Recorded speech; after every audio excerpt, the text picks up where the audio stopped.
welcome to Mock the Week. I'm Dara Breen. Joined this week are Rhys James, Emily Lloyd-Saney and Glenn Moore, Maisie Adam, Hugh Dennis and Milton Jones.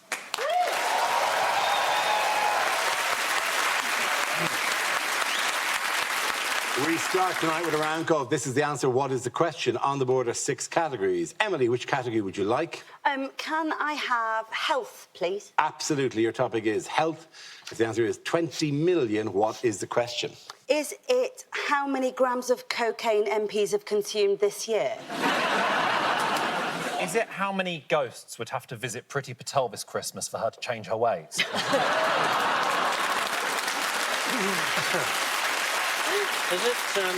Is it how many lateral flow tests has Keir Starmer done? Is it how many lottery tickets do you have to buy to guarantee that you're an idiot? Is it Boris Johnson's monthly child maintenance bill? What's a bad name to have to call your dog if you take it to a lot of auctions?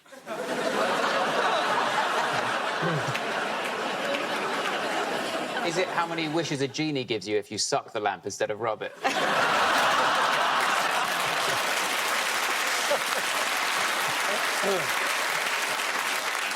Is it how many comedians have to die before there's a majority women panel on Mock the Week?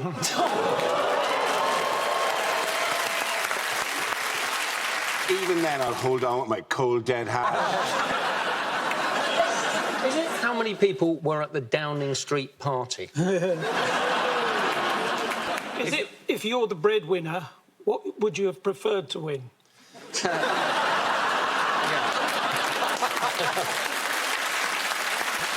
Is it, how much would you now have to pay Romesh to do an episode of this show? Is it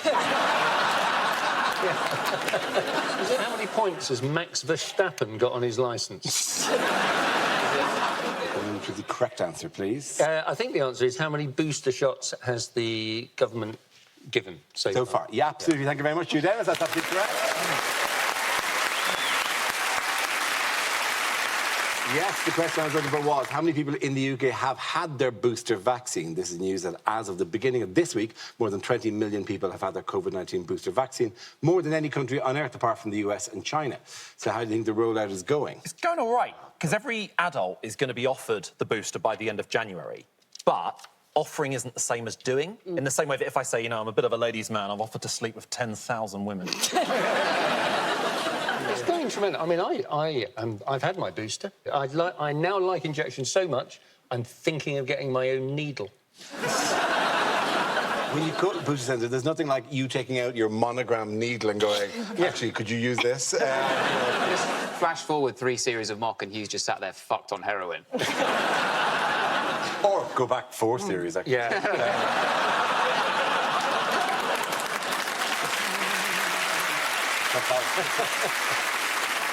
I think you have to congratulate the microbiologists with what they've done with the vaccines, despite being so small.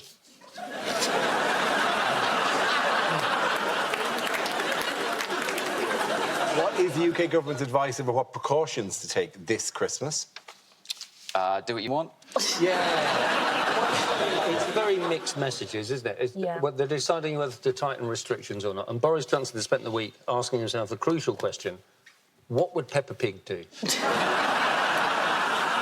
he's still not sure, I don't think. Sajid Javid said his words were, you can snog who you wish, which is a disgusting thing for a minister to say. And then Therese Coffey said you shouldn't kiss strangers under mistletoe, which sounds like very specifically he tried to kiss Therese Coffey. Well, it's mad. We live in a world where we're getting kissing advice on the news from MPs. Yes. What kind of God complex do they think they have? They can tell us who we can kiss. What's going to be next? Oh, and here's Boris Johnson with the latest rimming advice.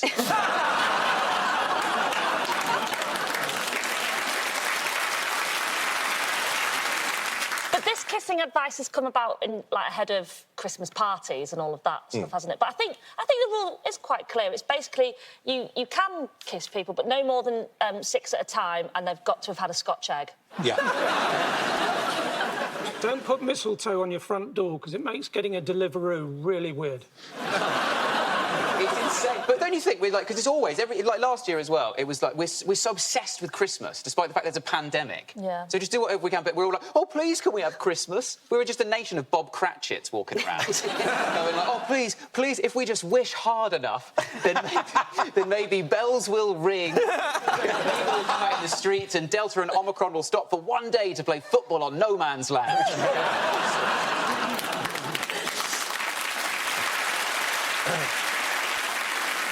Is kissing under the mistletoe? That is the phrase, isn't it? Kissing under the mistletoe. Yeah. But they keep saying snogging. They keep saying, and I don't want to visualise, hear, I don't want to see politicians talking or doing snogging. It's like hearing your gran say she's been fully penetrated.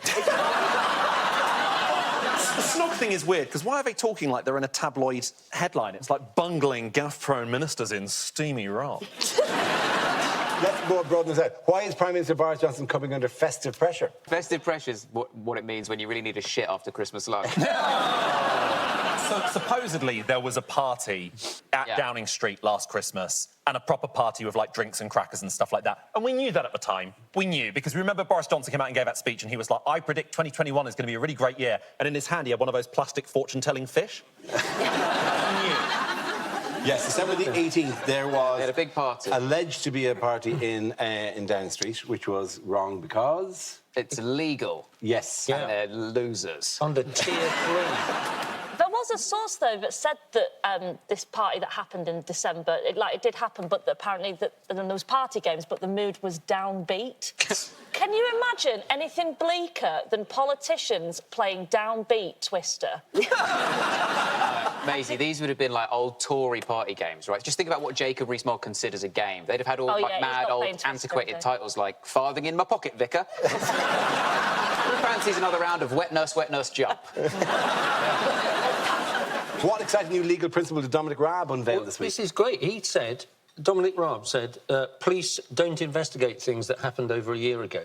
And good idea, said Prince Andrew.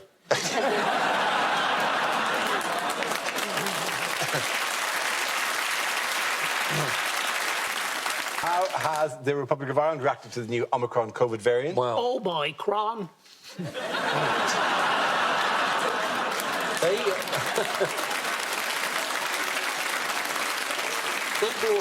They brought in new regulations, including the fact that all indoor concerts must operate at only 50% capacity. Yes. So with your ticket sales, that's fine, isn't it? That's quite savage, because I actually have gigs coming up in just after these things go out, and if it extends, I am in a weirdly Thanos-like situation where I have to stand outside my audience going, yep, no, yep, no.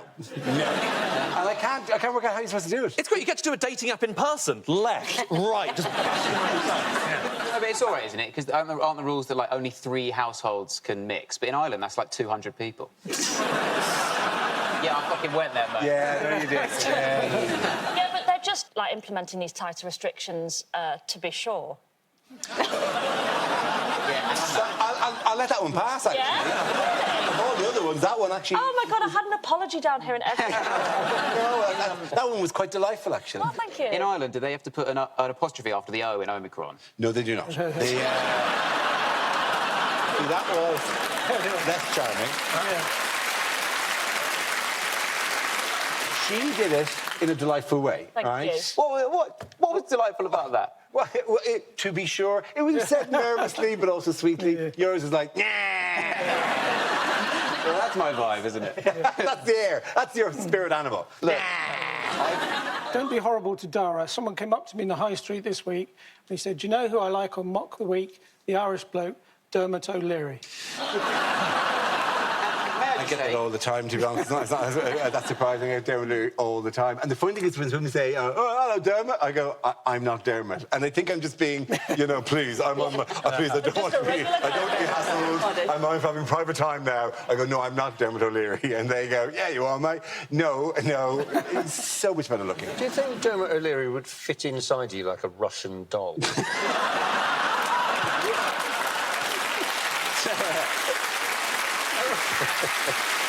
At the end of that round, Paul Joe, Maisie here in Melton.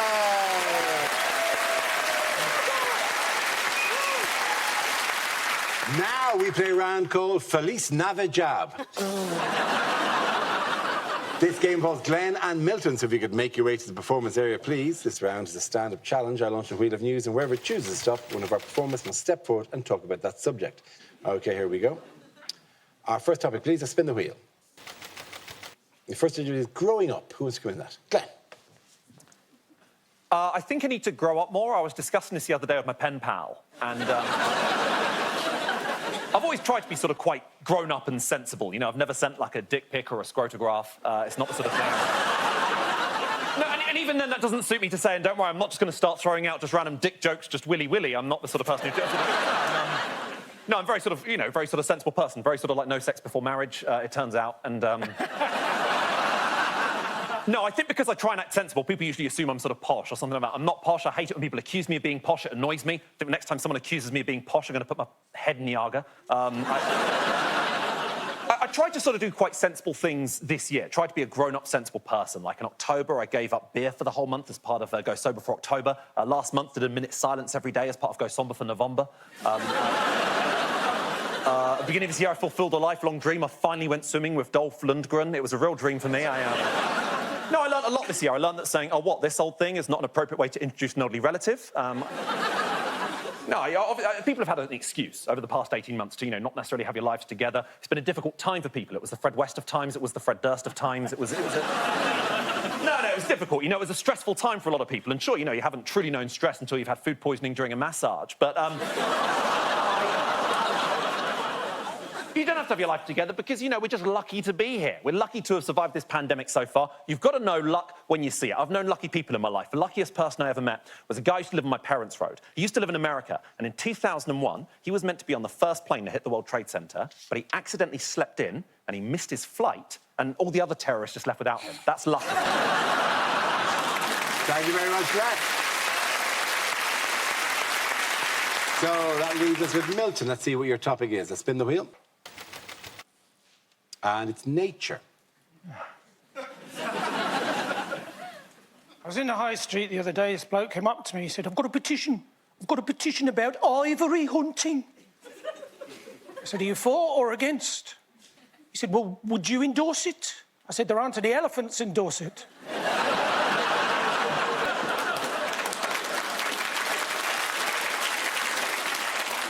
I said, you shouldn't joke about such things. I could put you in hospital. I looked him in the eye and I said, I was born in hospital. My uncle, he was one of the last people to have one of the old lead pacemakers. He died quite recently. Lovely man. We buried him. We buried him with a heavy heart. I tell you what's a dangerous insect is that hepatitis B.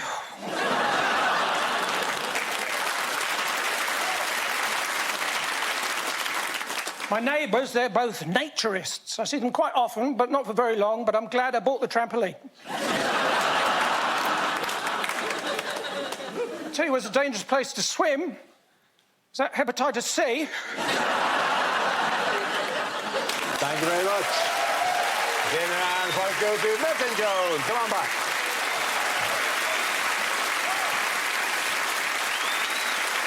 Our next round is called Picture of the Week. I show the panel a topical image and ask them to tell me what's happening. So, teams, what's going on here? Those horrible birds stealing Elton's glasses. Merkel is welcomed as the new Chancellor of Parrot World. I think they asked her, do you want to hold some parrots? And she said 9, and they got confused. Is one of the birds on the far right saying, Psst, do you want a fried egg? I could be wrong, but has she just sat down on an upturned woodpecker? It's her own fault to be dressed up as bread. You just know that the Germans came up with a word for this about 10 seconds after, don't you? Yeah. Oh, we need a word for when 9 parakeets come and try and steal your mayonnaise pots. Gestunkenflappen, we've done it. It is literally impossible to be an observation comedian in Germany because you'll go, hey, do you know when you lean against a window and the window opens and you fall out? Yeah, we have a word for that.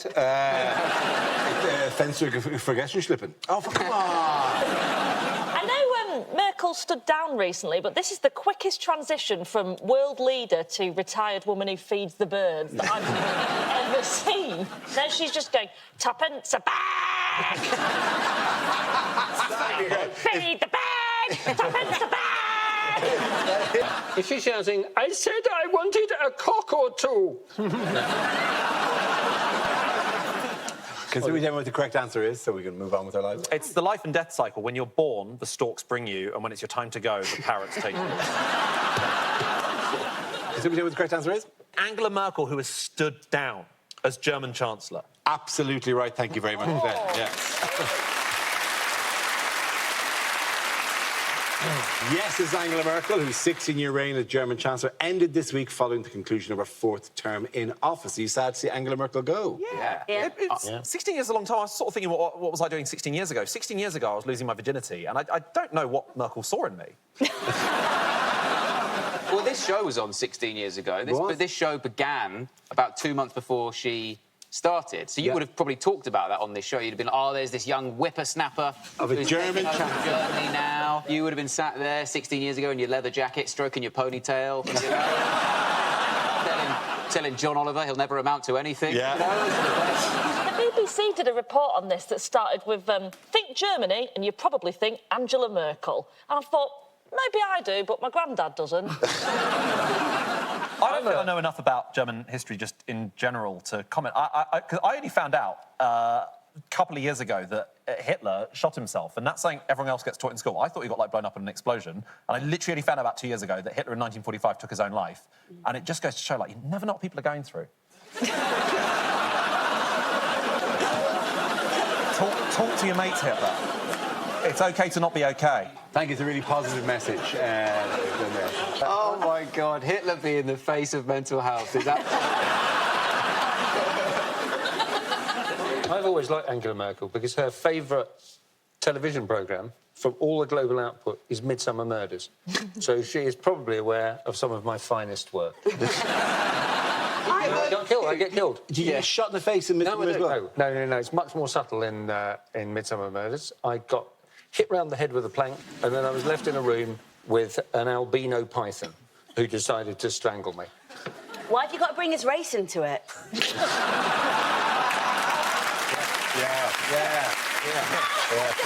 Midsummer Murders, you can always guarantee the killer is white.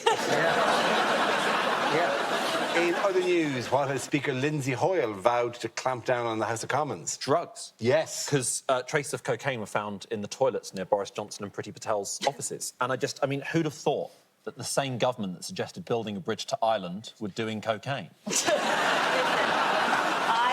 I'm going to put it out there.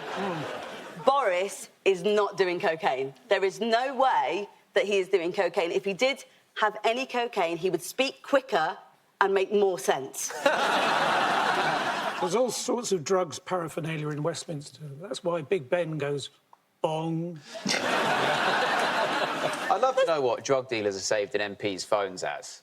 You know, because typically, if you've got to have a drug dealer, you've got to save it as something quite sort of semi-cryptic, you know, like Charlie Smith or something like that, or like Mandy Green, right? But MPs are so uninventive, I bet it's just John Drugs.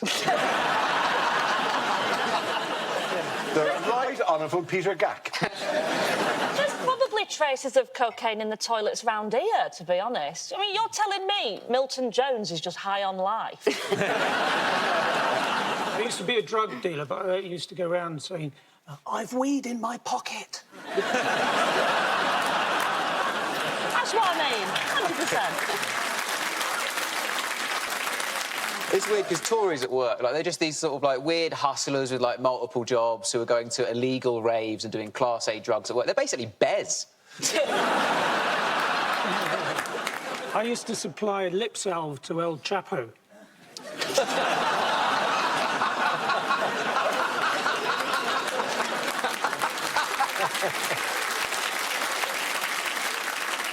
does sort of feel like Boris is just trying to go out in this big blaze of glory, doesn't it? Yeah. Like, he's trying to just be so rock and roll, all this Tory sleaze stuff, Peppa Pig world, now all the drug stuff. Like, he's just going, what, too rock and roll for you? When we get rid of him. Like, he's about 2 weeks away from just flicking a lit cigarette into Parliament and walking off as it explodes behind him. Did you see him in his policeman's outfit? Yes. Yes, he did. Boris went on a drugs bust with the police and wore every item of clothing they could. They gave him everything. Wear this. No, we wear this as well. Yeah, no, we wear 4 of these. And the hat. Oh, you wear the hat? Definitely wear the hat. Anything else? Oh, and the flippers. Put on the flippers. I've never seen a police officer in a beanie that says police. It's like the rubber glove the Penguin has in the wrong trousers. In other news, what explosive discovery was made at a hospital in Gloucestershire? A bit of World War II mortar shell Yes. found in a man's bum. Yes. The unidentified man, because that's key to this story. You walk into an A&E with a bomb in your bum, then you're very much going to go, can we keep this quiet? What will it take for this not to go on Mock the Week? I'd have loved to have seen the excuse he gave as he went. It just, I tripped up whilst metal detecting and my trousers fell down and... No, he said did say that, he was didn't he? going through his stuff. Yeah. You know the way you go through your stuff Yeah. and you find, like, Yeah. a World War II bomb, and then he placed it on the floor, and then he slipped and fell. But hang on, you can't just slip and fall and it go... Unless he was just there in trousers... It's clearly a story, Maisie. He didn't. He shoved up his arse. Come on. Do you think it was simply that his boss didn't like him and told him to put a rocket up his arse? He was trying to make a stink bomb. They had to call the bomb squad. The bomb squad? The bomb squad? I mean, they did go, I'm sorry, sir, we will have to have a controlled detonation. Up your arse! I mean, thank God they got rid of it, because if he'd, say, had sex with a man or anything afterwards, it would have been like when someone treads on a landmine in a film, and it just clicks and goes, don't! You now need to maintain an erection whilst we go to the hospital like a pantomime horse. At that point, I think you've just got to be honest, haven't you? March straight into A&E and say, I've got something lodged up my arse, and whatever you think it is, it's worse. The most difficult thing is on the German version of Mock the Week, there's somebody trying to go, an amazing thing happened, and he got a bomb stuck in his anus. And the audience are going, yeah, if we have a word for that. It's a Schlüsselbombenassen, man. At the end of that round, the boys go to Greg, Emily and Reid.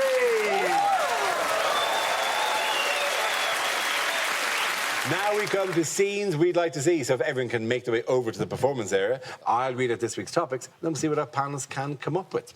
Right, here we go. The first subject is unlikely lines from a thriller.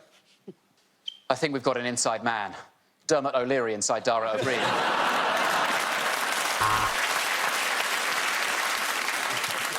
Everybody get down on the floor! I didn't say Simon Says. For years, they've mocked me for mispronouncing words in vital moments. Well, today's the day when I get my revenge.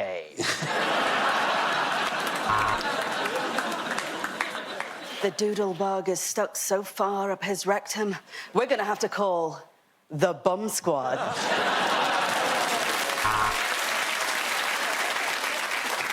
The Navy SEALs have missed the rendezvous, sir. One of them got distracted by a beach ball.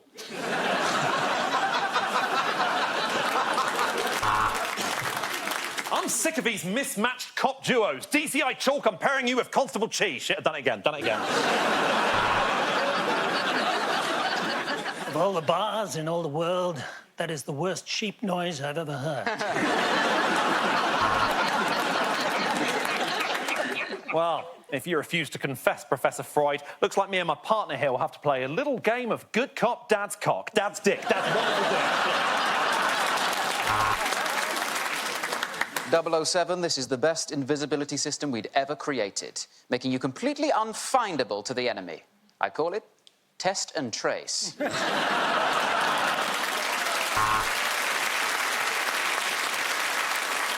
So, if you press this button, the car produces an oil slick. It's not new. It's an old Citroen Picasso that failed its MOT. What a thriller that is. Tonight, we climb over the wall.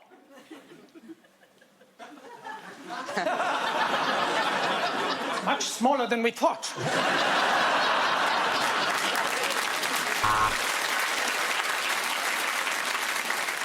You say on the night of the murder, you were out at a Rhys James stand-up gig. Well, I'm afraid we can't find a single person to corroborate that evidence.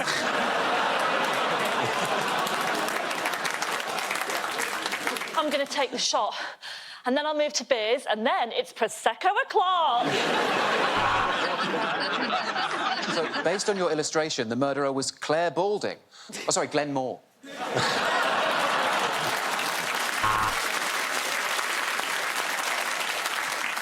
Well, I was at the police, yeah. I want to report something. I saw the first half of the Rhys James gig.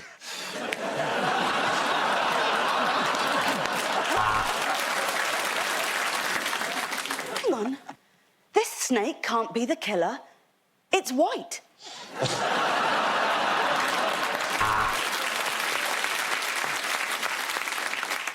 I'm afraid it was.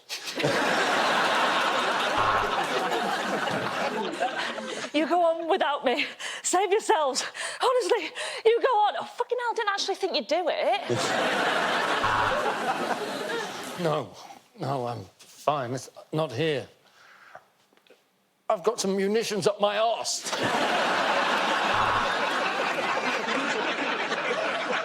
The next topic is unlikely things to hear at Christmas. Oh, my God, we are so disorganised. We haven't even got ours down from the loft yet since last year, but no, they're good kids.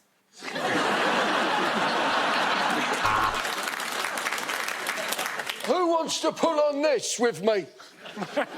Put your pyjama trousers back on, Grandad. Personally, I always like to cook my potatoes with fat and ginger, but my kids hate when I call them that. Now, I want you to see what I've bought your mother. Doreen, come on, show us your vajazzle. As your Prime Minister, I think we should all stay in and stay safe. Party at mine. Yeah, so it's a duck inside a turkey inside a pheasant. It's not for everyone, but it's the sort of porn I like.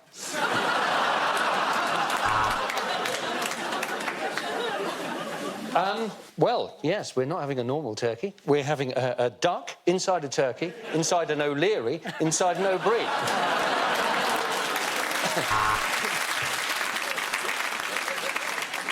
Be careful this year if someone offers you a blanket and you're a pig.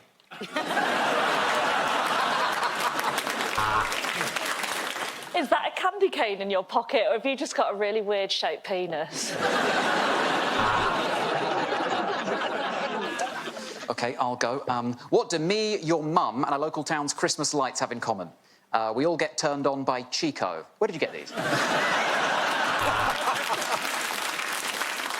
I know you didn't want diamonds and things, but you deserve something really expensive, so I bought you some gas. Well, coming up next on BBC One, a young boy has to defend his home from a couple of Christmas burglars with some pretty violent consequences. Next on the news at 10. Bit of oil, bit of salt, and finally you put a lemon up the bottom. Strangely, I quite enjoy it.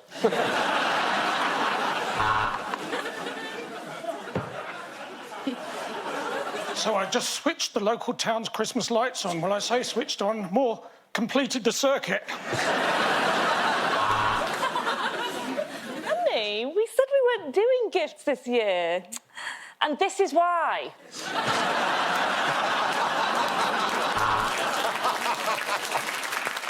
And all the other reindeer laughed and called him names. But Rudolph had one last trick up his sleeve. Revenge porn. Oi, close the door. Were you born in a barn? You were born in a barn. I'm so sorry, Jesus. Sorry.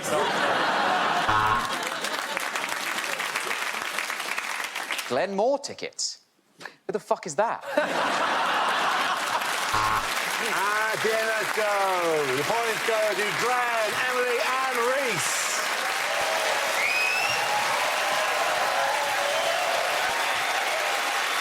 And that's the end of the show.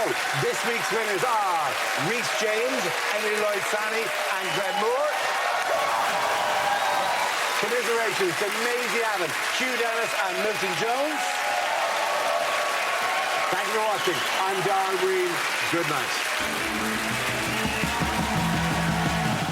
Whether you like your comedy as dark as Nighty Night or as wholesome as Porridge, you'll find your favourites in our classic comedy collection, all streaming now on BBC iPlayer.